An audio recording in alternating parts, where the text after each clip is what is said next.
Bismillah ar-Rahman ar-Rahim. Assalamu alaikum. I have started a discussion on what is Sunnah. I mentioned in my previous presentation that unlike in the case of the Quran, Sunnah doesn't enjoy a definition amongst Muslims which is shared by all. When that's the case, then we've got no other choice but to consider with an open mind, as best as we can, the different important options, alternatives. I've already discussed the first and the most popular understanding about what Sunnah is.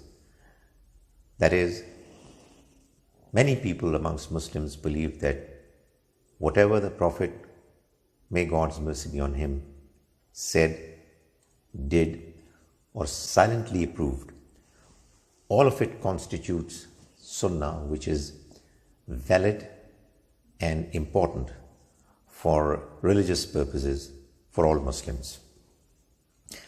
I mentioned that there is another point of view which is, one might call, the very opposite of the first point of view, which says that there is nothing called Sunnah.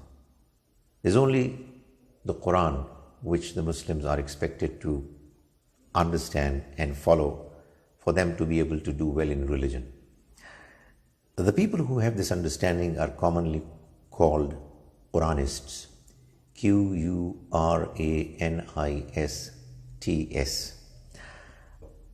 These people are not very large in number, but they do have a reasonable following amongst many parts of the Muslim world. And therefore it's important that their arguments are properly understood, and if there is a response to those arguments, that response should also be properly appreciated. And obviously, as I said, it's so very important that when we are talking about religion, we must try as much as we can to stay away from the influences of emotional attachments and biases, and find out what the truth is. So let me now tell you what exactly are the arguments. I don't claim that I'm going to mention all the arguments that are presented by the Quranists, but I'll mention some of the more important arguments that they put across to plead their case that there is nothing called Sunnah. It's only the Quran which Muslims are expected by the Almighty to understand and follow. One of the arguments that they present from the Quran is from Surah Al-Kahf, Surah number 18, verse 110. It's the very last verse of Surah Al-Kahf, which says, "Qul, O Prophet, tell them, Innama ana basharum mithlukum. I'm simply a human like you. Yuha ilayya, except that wahi, divine revelation, has been revealed upon me." So what they say is that the Quran itself has required the Prophet to declare before humankind that he is making no claims except for the fact that he has received divine revelation, which is the Quran, and otherwise he is the same category as all other humans. And therefore, when he has delivered the Quran to the mankind, he has done his job which the Almighty wanted him to discharge. And therefore, Muslims should now focus their attention on understanding this divine revelation and following it. The other argument that we find they quite often present is the 67th verse of Surah Al-Ma'idah. Surah Al-Ma'idah is the fifth surah of the Quran. In this verse, the Almighty is asking the Prophet again, Ya ayyuhar Rasul, O Messenger, Balligh ma unzila ilayk. You convey to them whatever has been revealed to you. you let them know, deliver to them whatever has been revealed to you. وَإِن لَمْ تَفْعَلْ, and if you will not do it, فَمَا بَلَّغْتَ رِسَالَتَ, then you will not have discharged the prophetic obligation, your obligation as a messenger. In other words, they say that the only obligation of the messenger of God, may God's mercy be on him, was to discharge the responsibility of delivering everything that was revealed to him. And that is exactly what the Prophet did. The Quran says, وَاللَّهُ يَعْصِمُكَ مِنَ النَّاسِ, and God is going to protect you from men, from the evil of those who don't want this process to get complete. So what they're saying is that the Quran was fully and completely delivered by the Prophet, and now that we have the Quran with us in its complete form, that's what we are supposed to take seriously and to follow it. Then they also go on to present another argument from Surah Al-An'am, which is the 6th chapter of the Quran, in verses 154 and 155. The Almighty is mentioning the fact that ثُمَّ آتَيْنَا مُوسَى الْكِتَابِ, then we revealed upon Moses, the book, that is Taurat, تَمَامًا عَلَى الَّذِي أَحْسَنَ, which completed whatever good was to be delivered. وَتَفْصِيلًا لِكُلِّ شَيْءٍ, and it had details of everything. وَهُدًى وَرَحْمَةً, and it was a guidance and a blessing. لَعَلَّهُمْ بِلِقَاءِ رَبِّهِمْ يُؤْمِنُونَ, so that those who received this message should be able to believe in a meeting with the Almighty, believe in the next life, in other words. The next verse goes on to say, وَهَذَا كِتَابٌ أَنزَلْنَاهُ, and likewise is this book that we have revealed to you, Mubarakun, it's full of blessings. فَاتَّبِعُوهُ, so follow it. وَاتَّقُوا, and fear the Almighty. لَعَلَّكُمْ تُرْحَمُونَ, so that mercy be showered upon you. Now what these people, the Quranists, say is that just look at what the Quran is saying. Like Torah, the Quran too is a book from God. And like the earlier book, this book also has tafseelan li kulli shay, details of everything. So if the Quran already mentions details of everything that we need, why should we need any other source? That's what the Quranist point of view is. So they are absolutely confident that there is no other source of knowledge which is important in religion except for the Quran. Now, how do those people who disagree with this point of view respond to this understanding? Obviously, you cannot talk to the Quranists from outside the Quran. Like you cannot talk to the people of the book from outside the Bible. They don't believe anything else. They don't believe in the Quran as yet. Likewise, the Quranists do not accept any source of religious knowledge outside the Quran as valid. Therefore, those Muslim scholars who have attempted to counter the arguments of Quranists have come up with some arguments from within the Quran to show that the point of view of the Quranists is, after all, not very convincing. One of the passages that those who are trying to show that the Quranist point of view is not acceptable, they mention verse number 3 of Surah At-Tahrim, which is Surah 66, to put across their point of view. This verse the verse 3 of Surah number 66, is actually talking about an incident. It says, وَإِذْ أَسَرَّ النَّبِيُّ إِلَىٰ بَعْضِ أَزْوَاجِهِ حَدِيثًا. And let them know of the incident when the Prophet shared with one of his wives a secret. فَلَمَّا نَبَّأَتْ بِهِ. And when she, that is his wife, let someone else know about the secret, أَظْهَرَهُ اللَّهُ عَلَيْهِ. God informed the messenger about it. That is, he let him know that the secret that you had shared is no more a secret. عَرَّفَ بَعْضَهُ وَعَرَضَ عَنْ بَعْضٍ.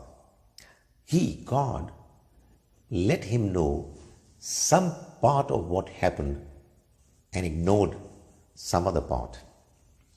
فَلَمَّا نَبَّأَهَا بِهِ.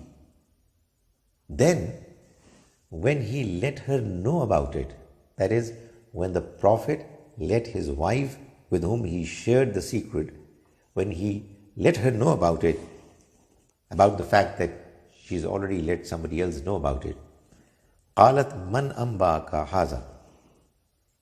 His wife asked him, who told you about it? Obviously, she must have thought that the lady that she shared the secret with must have informed the Prophet, and she was upset about it. But the Prophet responded, the Quran says, قَالَ نَبَّأَنِيَ الْعَلِيمُ الْخَبِيرُ. He said, I was informed by the one who is all-knowing, all-informed. That is, I have been informed about it by God. Now those who are confronting the Quranists say that you read the entire text of the Quran and you will find nowhere a mention that the Almighty is informing the Prophet that his wife has let somebody else know about the secret that he shared with her. Which really means that this shows that the Almighty did communicate with the Prophet even outside the Quran. So that the hypothesis, the understanding that the Almighty only communicated with the Prophet through the Quran, and there was no other information that the Prophet received from the Almighty outside the Quran, this understanding is not correct. They also mention verse 9 of Surah Jummah. Surah Jummah is Surah number 62. We've already seen Surah Jummah in one of our earlier clips wherein I was explaining Surah Unity. This verse says, Ya ayyuhallazina amanu, believers, iza nudiya lis-salati min yawmil Jummah. When you are called towards prayers, min yawmil Jummah, on Friday, fas'aw ila zikrillah, then you hasten towards God's remembrance, wazarul bay', and leave all your trading and worldly activities. Zalikum khairul lakum in kuntum ta'lamun. This is certainly going to be better for you if only you knew it. Faiza qudiyatis salat. Then when the prayer finishes, fantashiru fil ard, spread across the place, wabtaghu min fadlillah, and search for the bounties of God. Wazkurullaha kathiran la'allakum tuflihun, and remember God in abundance so that you may prosper. Now, those people who disagree with the Quranists ask the Quranists to explain what exactly does it mean that when you are called towards prayers on Friday, what exactly happens on Friday? There's no mention in the Quran except the mention in this particular verse. So, it really means that there was a Friday prayer that was going on in Medina, initiated by the Prophet, may God's mercy be on him. Muslims were asked to assemble in the masjid and say the Friday prayer in congregation. And it was considered to be an important religious obligation. And it seems from the mention of these verses that there were some people who were not taking it seriously. And the Almighty asked believers to rush towards the remembrance of God and to attend the Friday prayer. That's what is going to be better for them if only they knew it. What they're saying is that the Friday prayer, the Jummah prayer, was initiated by the Prophet. It was said regularly in Medina, and there is no mention of it in the Quran that that's how it ought to have been done. But the Quran is asking believers to take this Jummah prayer, which has been initiated and officially, formally introduced by the Prophet, to take it seriously, to do it. In other words, the Quran is telling us that there was indeed a religion given by the Prophet to Muslims that happened to be outside the mention of the Quran, outside the text of the Quran. Likewise, they also refer to verse 103 of Surah Nisa, which is the 4th surah, and they say something similar. What they say is that in this particular verse, the Almighty is again requiring believers to say their prayers and is telling them that these prayers are to be said at their appointed times. The Almighty says, فَإِذَا قَضَيْتُمُ الصَّلَاةِ, then when you finish your prayers, فَاذْكُرُوا اللَّهَ قِيَامًا وَقُعُودًا وَعَلَى جُنُوبِكُمْ, then remember God while standing, sitting, and even lying on your beds. فَإِذَا اطْمَأْنَنْتُمْ, and then when you are able to attain peace, an atmosphere of security, فَأَقِيمُوا الصَّلَاةِ, then offer proper prayers. إِنَّ الصَّلَاةَ كَانَتْ عَلَى الْمُؤْمِنِينَ كِتَابًا مَوْقُوتًا, indeed, the formal prayer is binding upon Muslims to be said at the appointed times. Now, those who do not agree with the Quranist view, they ask, what exactly is this prayer that the Quran is talking about? What are its appointed times that it is mentioning are important and binding for believers to follow? There's no mention in the Quran. At best, you might say that there are some vague, indirect references which do not give us a very clear picture of what exactly are those timings. And we don't know what kind of rituals are we expected to follow while performing formal prayer. So all in all, what they say is that the Quran is giving us a clear indication that there was definitely some part of religion that was introduced by the Prophet which was not mentioned directly, clearly, in detail in the Quran. There is another interesting verse that they refer to bring home their point, their understanding. It's a verse in Surah Nur, Surah 24, verse 58. In this verse, the Almighty is asking believers to make sure that they allow private space to couples in certain parts of the day, when anybody who enters their rooms ought to seek their permission first. Now, while talking about those different parts of the day when this privacy has to be maintained, the Almighty mentions, min qabli salatil fajr wa hina tad'una thiyabakum min az-zahira wa min ba'di salatil isha.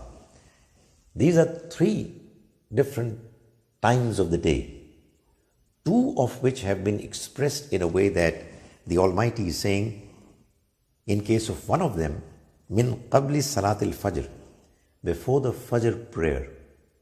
And another time of privacy for the couples that is mentioned is min badi salatil isha, after the isha prayer.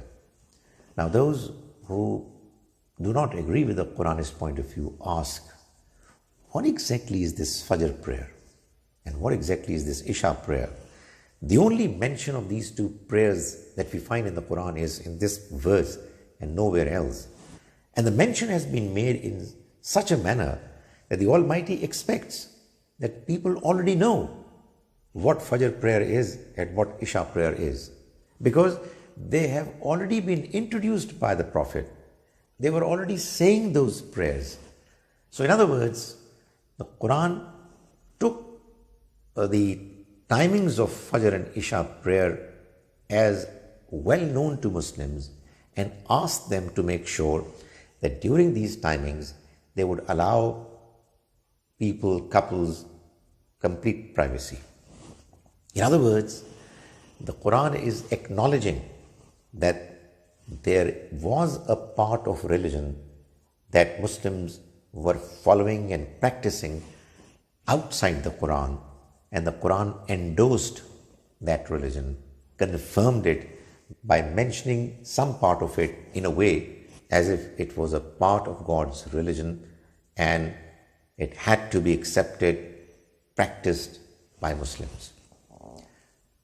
We will now talk about the third point of view in our next meeting. I hope you are enjoying these sessions, and I hope that God's religion is getting more and more clear to you. May the Almighty enable us to understand His religion properly, and may He enable us to follow it as best as is possible.